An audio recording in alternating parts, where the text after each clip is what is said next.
hango twirin pimbisa erizoba ninkutachira orahuche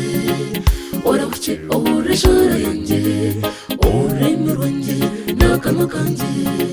obijuze omuro gutarara mbone kurwana na sitani owamani ori umurinye omubiri gwanjye n'amagufa n'ibirimo aho umutima gwanjye nyine webironda abazukundi benda kundagatagura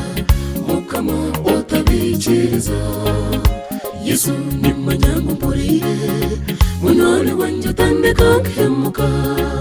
Zayoni kwayo tubasize omukono wawe guturamire Eshara inamani